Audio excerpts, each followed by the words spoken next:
Kumi Naidoo. And those are some of the headlines. This is Democracy Now!, democracynow.org, The War and Peace Report. I'm Amy Goodman. And I'm Juan Gonzalez. Welcome to all of our listeners and viewers around the country and around the world. The New York City Police Department has admitted its secret demographics unit that spied on Muslims in an elaborate CIA-backed effort over more than 6-year period failed to yield a single terrorism investigation or even a single lead. In the years following the September 11th attacks, the New York police secretly infiltrated Muslim student groups, sent informants into mosques, eavesdropped on conversations, and created databases showing where Muslims lived, worked, and prayed.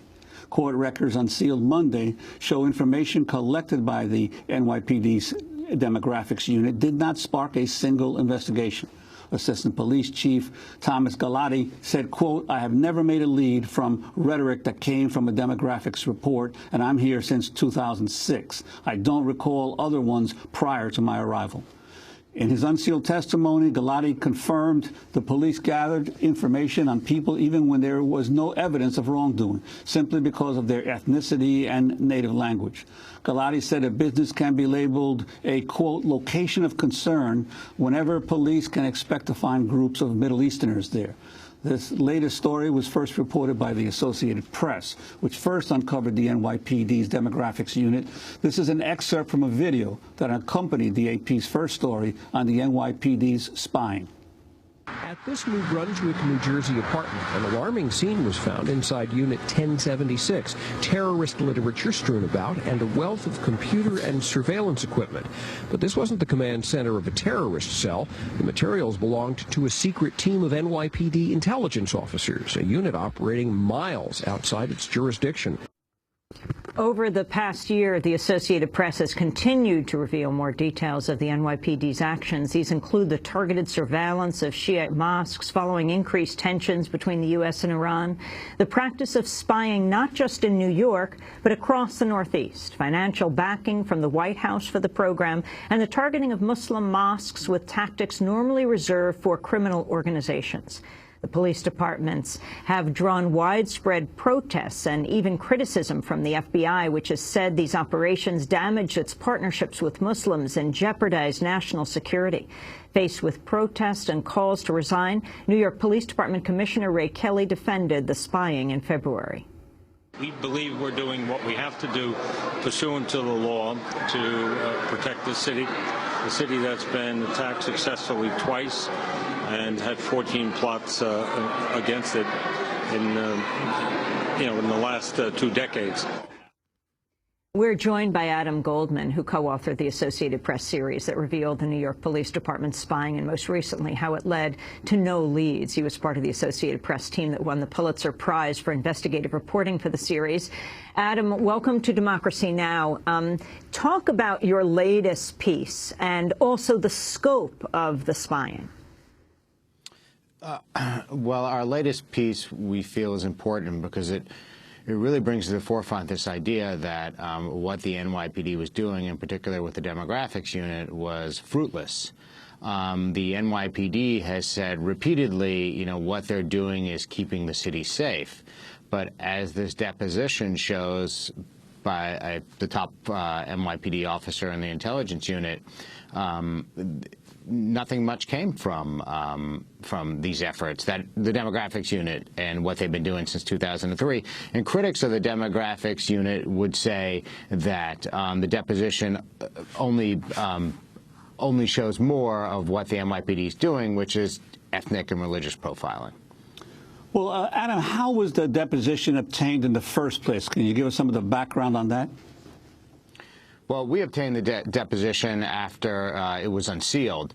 Galati had to do a deposition as part of a class action lawsuit that dates back to the 70s when the NYPD was spying on political groups. And as a result of that, the lead plaintiff in the case, Barbara Hanshaw, in which the case is known, there were a series of agreements and settlements made with the NYPD in which the NYPD said that they wouldn't gather this type of information on people without probable cause, and after 9/11, the standard got changed to reasonable suspicion. And so then the lawsuit was an attempt to determine whether the NYPD was in violation of the Hansher decision? Yeah, that's right. After we started publishing our stories, we also published secret NYPD documents that were provided to us. And we believe the lawyers used those to help get this deposition. Let's turn to some of the testimony of NYPD Assistant Chief Thomas Galati. In your article, Adam, you note he overheard two Pakistani men complaining about airport security policies that they believed unfairly singled out Muslims. Galati said police were allowed to collect that information because the men spoke Urdu. These are his exact words, quote, "I'm seeing Urdu. I'm seeing them identify the individuals involved in that are Pakistani. I'm using that information for me to determine that this would be a kind of place that a terrorist would be comfortable in," unquote. Your response? Well, the people involved in the Hansher case would argue that, that's First Amendment protected speech. The police are free to go anywhere they want as a private citizen. Obviously they can go to restaurants, they can go to mosques, they can do things that you or me can do. But when they start going to these places and recording constitutionally protected speech, writing it down and putting it in police files, as a result of that, putting the names of innocent Americans in these police files, the lawyers would argue that that's where they're crossing the line.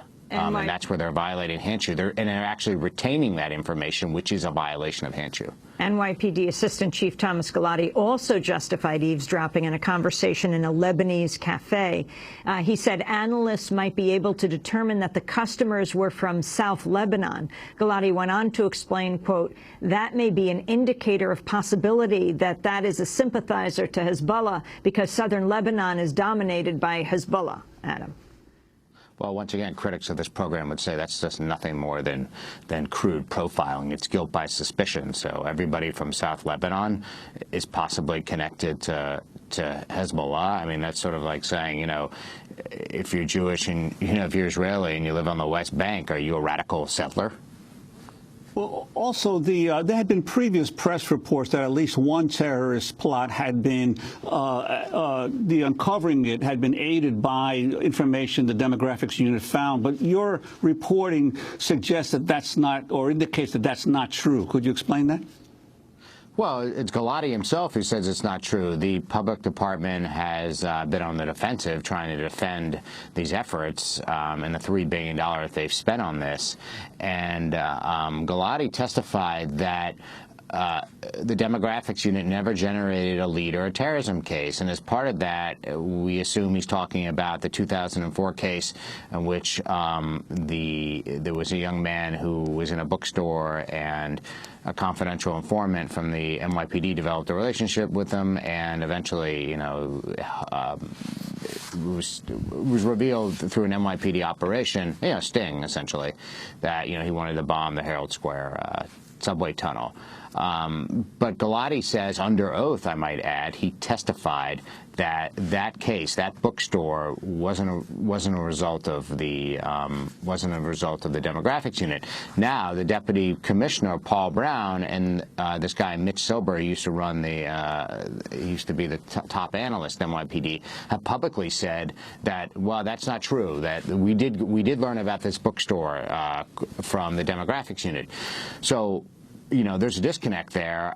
I'll give Galati the benefit of doubt because he's testifying under oath.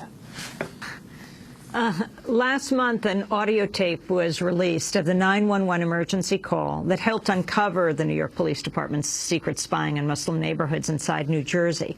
On the tape from June 2009, a building superintendent in New Jersey told a 911 dispatcher he discovered a suspicious apartment as part of a routine check. Came across an apartment where there's some suspicious activity. Suspicious in the sense that the apartment has no furniture except 2 beds, has no clothing, has New York City Police Department radios. There's computers in there. There's computer hardware, software, just laying around. There's pictures of terrorists. There's pictures of our neighboring buildings that they have. In New Brunswick? Yes. On the tape from June 2009, the building and superintendent in New Jersey told the 911 dispatcher he discovered a suspicious apartment as part of this routine check. Adam, talk more about this. Well, this was an apartment in New Brunswick, New Jersey, that the NYPD Intelligence Division had been using as a base of operations to essentially spy on, citizens of New Jersey. And we learned about that safe house, and we wrote about it originally in our first story in the Pulitzer series that we published in August of 2011. When we tried to get the 911 call, eventually we had to sue the New Brunswick Police Department after the NYPD meddled with the case, and we obtained that. And they were using that apartment to, we believe, spy on a Muslim Student Association in New Jersey. And, what makes that interesting on several levels, but most importantly, the federal authorities and others say that the NYPD went to New Jersey and they didn't tell anybody. And then when this call came in, the FBI, Joint Terrorism Task Force, and local police responded to the house. I mean, it sets up a dangerous situation when other law enforcement officers are working in a state and they don't tell anybody. Adam, you mentioned the FBI.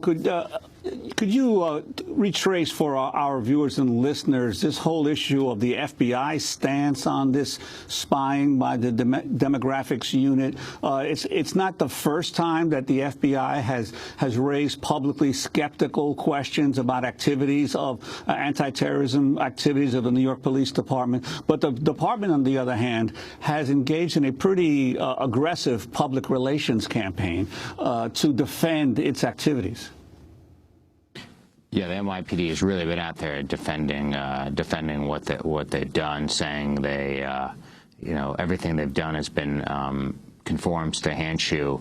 The FBI's problem with what the NYPD is doing is that when the NYPD Intelligence Division comes to the FBI with a possible lead or referral, the FBI has to be sure that information was gathered in a way that can be used in court, and that it wasn't generated from First Amendment speech, protected speech. So there are things that the FBI has refused to take from the NYPD. There is a great deal of mistrust there between these two organizations. The FBI doesn't feel that it can trust the NYPD Intelligence Division and how they're gathering this information. And if, in fact, it was a legitimate lead, or, in fact, were they just doing what the demographics unit was doing? They're just going into, a bookstore and, spying on people, and then putting a undercover officer or an informant there and saying, oh, yeah, this is how we obtained the information. But in reality, how they obtained it was spying on people who are just having political speech.